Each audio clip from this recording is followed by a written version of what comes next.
Hello, I'm Michael Morpurgo. Quickly to tell you who I am. I'm a great-grandfather. I have a grandfather. I'm a father. I'm a husband. I was a boy once. And I've been a writer now for about 50 years. I was a teacher before that and a soldier for a bit as well. Never wanted to be either a soldier or a teacher or a writer. I wanted to play rugby for England and failed.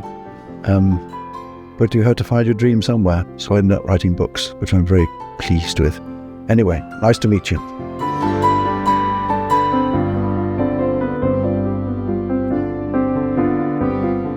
I think Farm Boy is a sort of sequel. I'm not even sure it's a proper sequel, because it contains, as you know, the story of Warhorse within it. It doesn't just follow on from it, and it's not a prequel. So I'm not sure what it is, and I sort of don't care. I'm the kind of person, really, when I finish a story, I don't want to go on with it. The only reason I went on with this at all is because this book and this story is very precious to me, because it's set in the very cottage where I live in Devon, on the farm where I live in Devon, amongst the people who I know in Devon. So it's a book which is, in a way, part of me more deeply than any other story that I've written. It's my home story, basically. And in a way, I wanted to return away from, I suppose, the fact that people know the title of Warhorse, to the story of it and what it meant to the people who lived it. Because finally, that's what it's about. It's a story about, yes, it's about a horse and a boy, farm boy, but it's primarily a story about the generation who went to war. And I live in a cottage.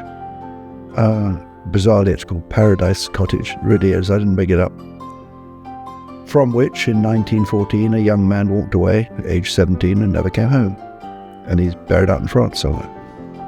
And that tells me that, in a way, I'm the inheritor of the history, if you like. And it's really important to me to pass on the history that we know and what we've discovered about ourselves and the world about us and other people's lives.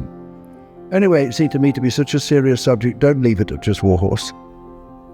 Go back into it and write a book that's entirely about the people who went and then the people who came home and the effect that it had on them.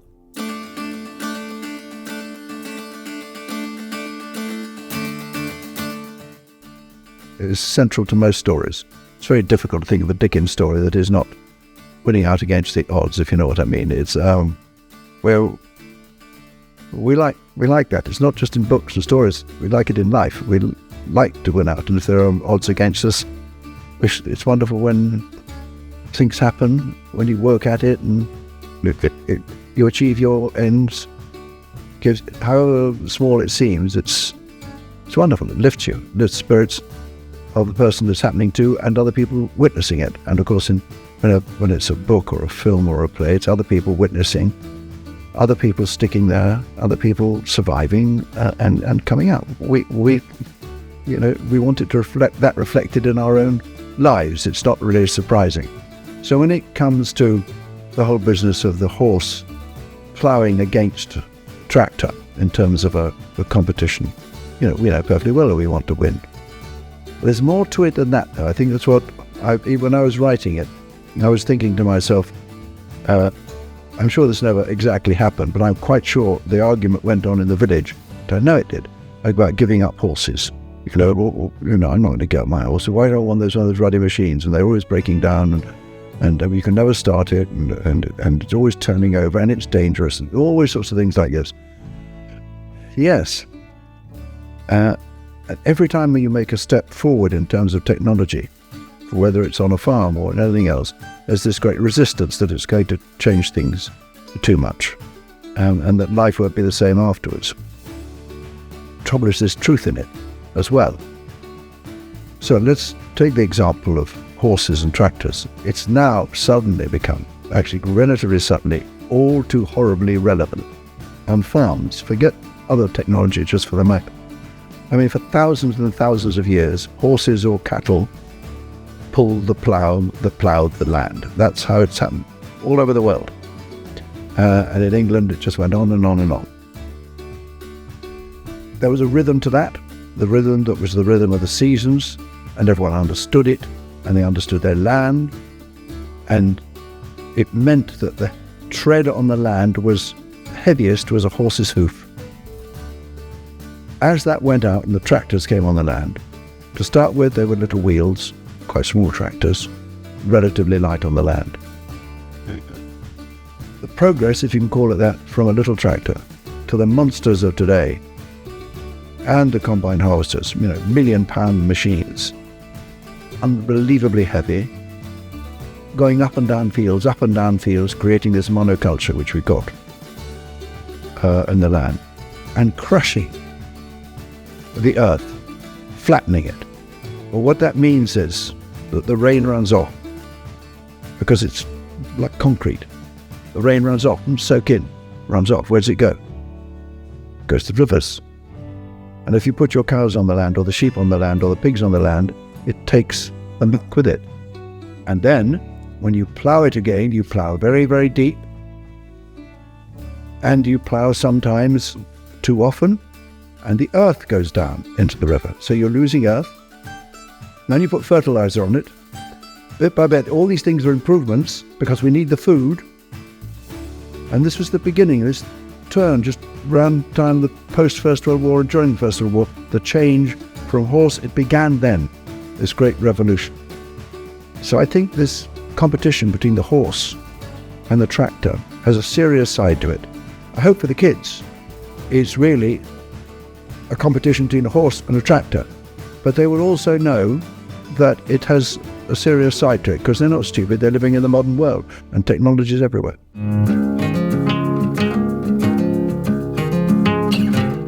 When I first came down to live in Devon, I'm talking 1970s, early 1970s, and most of the tractors on the land were still Massey Ferguson 135, so very small, thing of that size. There were no big tractors still. So in a sense, I was at a time when the tractors, it sounds silly to say it, but the tractors were quite human in size. And they did everything. They did the harvesting, they did the ploughing, and they were the cart horses, really. They just did everything rather quicker. And I think they became, for me, very connected to the land. This particular machine is the machine of the land. It's rather, I grew up with steam trains. There's something magical about, like most, I really did want to be a train driver. I've written a book about the Flying Scotsman because I wanted to be it's the closest I got to driving a train, And actually, when we launched the book about Flying Scotsman, we actually launched it at a station in London, and I got to stand in the footplate of the Flying Scotsman, wait for it, and I got to pull the hooter. And I think fulfilling childhood dreams is really rather important to me.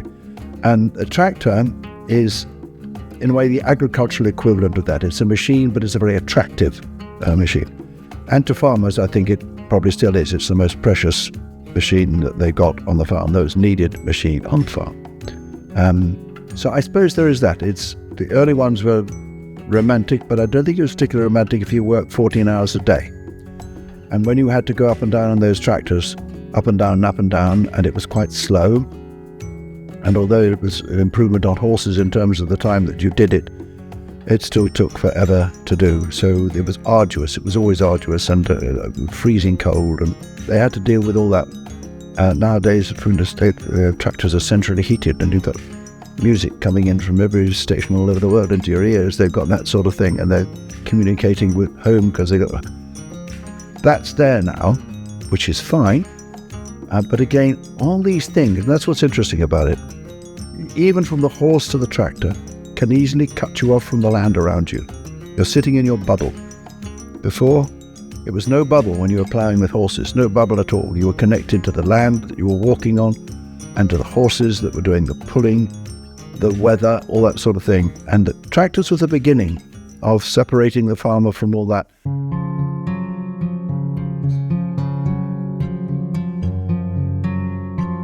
I am always enchanted by the idea of a story of mine being taken away and new light shone on it by someone else, and in another medium even better.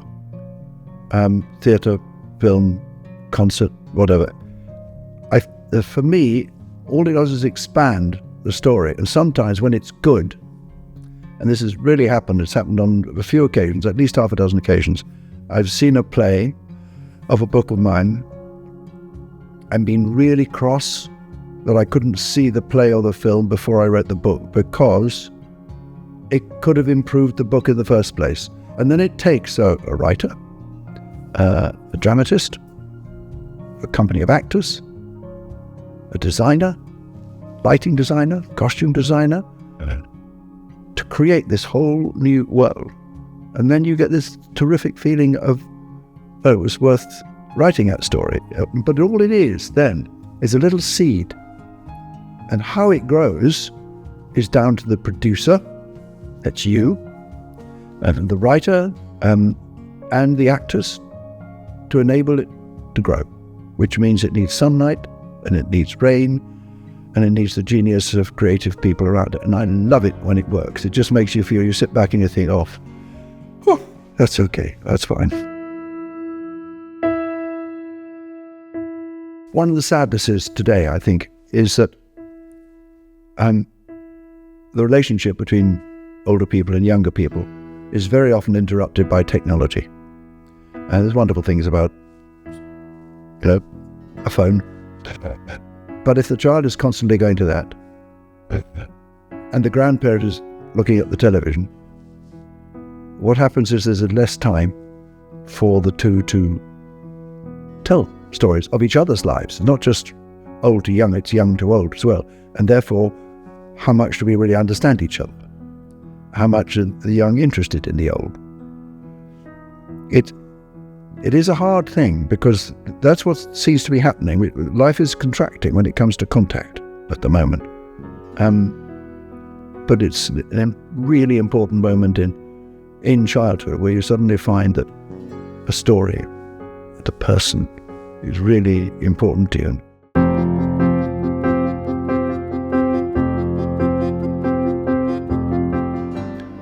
Well, I'm really hoping that you'll go along to the theatre, wherever you may be. It's travelling the country, this production, which is wonderful, and see Farm Boy. It'll give you an insight into the world as it was 100 years or so ago, and the lives of people then. And also, it's hugely about relationships between young and old, which is quite important to almost everyone watching this. And if you really like the play, and I'm sure you will, go and read the book, because the book's all right too.